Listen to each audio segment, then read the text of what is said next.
In October 2014, Forza Horizon 2 was released, the most underrated game in the franchise to this day.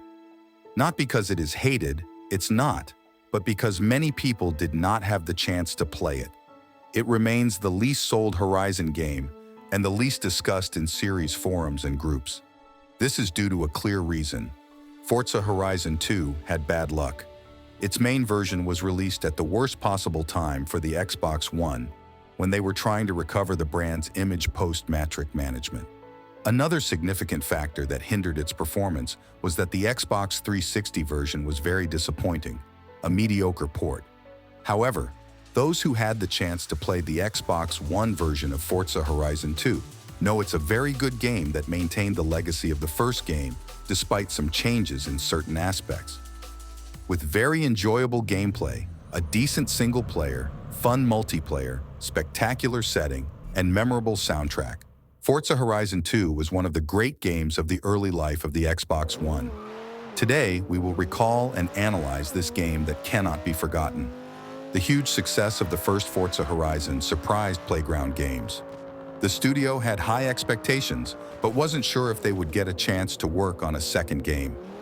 With the success of the first game, Microsoft gave the green light for a sequel, aiming for a release in the first year of the Xbox One 2014. However, Microsoft imposed that Forza Horizon 2 also had to be released for the Xbox 360, which had a large fan base from the first game that they didn't want to lose. Due to the short time frame, Playground couldn't work on two versions simultaneously, so they focused all efforts on the Xbox One version and outsourced the Xbox 360 port to another studio. This studio ended up being Sumo Digital, and it was the worst mistake they could have made, as this studio is notorious for poor, problematic ports. Returning to the main version of the game, Playground used the Forza Motorsport 5's F-Tech engine with help from Turn 10 Studios. The British studio extracted everything they could to deliver a visual that they claimed would be impeccable. Playground studied over 30 regions to use as the game map, with the top 3 being California, Australia, and Southern Europe. In the end, they chose Southern Europe, specifically between southern France and northern Italy. In an IGN interview, Ralph Fulton, the game director, said the choice of Europe was due to the region's incredible roads, diverse biomes, and novelty, unlike anything seen before. They wanted to break the monotony of creating another map in the United States, and they were right. Before the release, an initial demo of the game was available for players to test, which was pretty cool. Forza Horizon 2 officially launched in October 2014 for Xbox One and Xbox 360, receiving positive reviews from specialized media. When I bought my Xbox One in 2015, Forza Horizon 2 came with it in those bundles Microsoft used to do, and it was probably the racing game I played the most in 2015 on the console. An interesting tidbit about this game is that it remains the least sold Horizon in the United States among the 5, and the reasons are clear and evident. Firstly, the game was released during an unfavorable time for the Xbox One, when Microsoft was trying to clean up the mess from the final Don Matrick era, which hurt many games, including Forza Horizon 2. Secondly, the subpar Xbox 360 version was not unplayable, but left much to be desired. Today's analysis will be based on the Xbox One version of Forza Horizon 2, the main version of the game. However, we can't avoid mentioning the Xbox 360 version, which was disappointing. It's worth noting that when people criticize the 360 version of this game, it's not that they wanted an identical version to the One because it wasn't possible.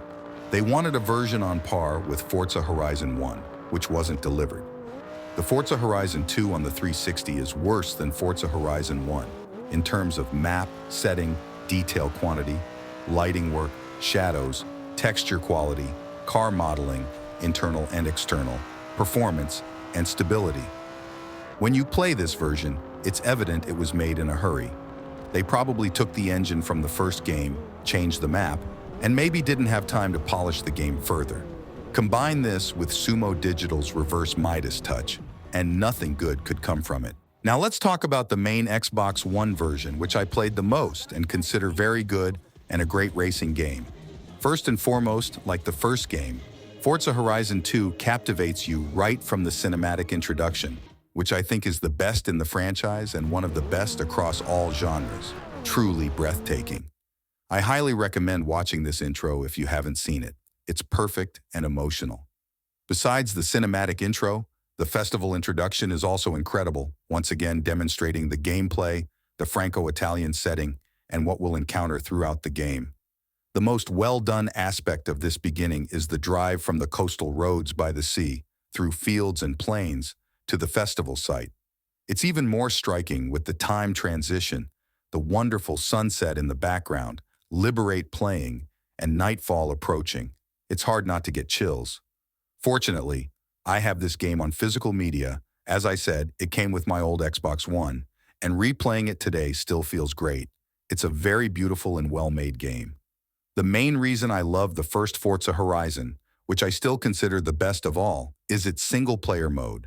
The career mode in that game is excellent, with massive replay value and a feeling none of the other 4 games deliver. It's very enjoyable to replay.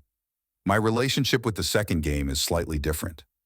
The main reason I like this game is its map, which is a visual masterpiece. I still prefer the first game's visuals due to Colorado's unique and special yellow hues.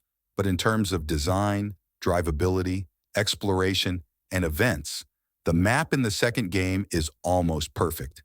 A big hit from Playground. I've spent countless hours just driving around the map without worrying about anything or anyone. The Franco-Italian setting of the game is another highlight. Driving along the French coast in the late afternoon, with the sunset in the background, is one of the most beautiful moments in any racing game. The Italian fields with their plantations are also very cool. The game has many memorable places like the airport, Italy's interior provinces, the Big Abbey, and the golf course. There's a lot to discover on this map. The graphical leap this game made was significant. Forza Horizon 2 is visually stunning. As I said before, it has aged very well. If you play it today, I'm sure you'll still be impressed at some points. The lighting work is sensational, and real-time rendering made the lighting very realistic. Time transitions work seamlessly. It's stunning to follow the onset of night and sunrise in this game. The dynamic weather system was also an excellent new addition, with rain adding an important touch to the setting, and the background scale is great. At night, we can see the festival lights from afar. They're very clear, not blurry and dull. Forza Horizon 2's gameplay is built on the foundation left by the first game, but now uses a new engine. The gameplay is quite similar in terms of control, speed, physics, and balance, which has made the series so popular. But there are changes.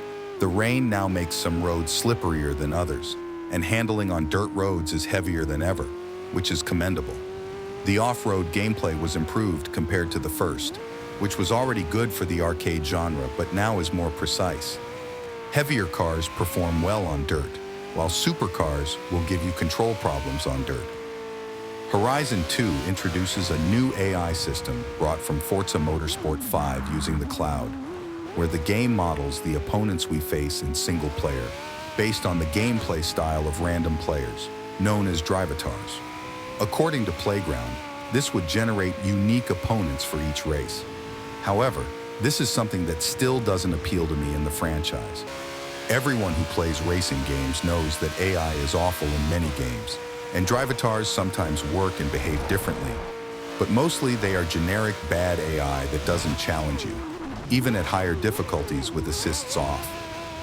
Horizon 2 follows the same trend. It works in some major events, but mostly it's bad. Forza Horizon 2's car list is not bad. It has over 200 cars with good representation of American, Japanese, and European cars, including a great selection of Ferraris and Lamborghinis. However, I have to admit, for a sequel, I expected more. The list is quite similar to the first games with some new additions and different versions. It improved with the DLCs, but the initial list could have been much better. The car sound design is quite similar to Forza Motorsport 5's, which is inferior to Motorsport 4's, but not bad. Playground made it clear during presentations that they would reuse many elements from previous games but also capture new things, which is exactly what happens. At the next video,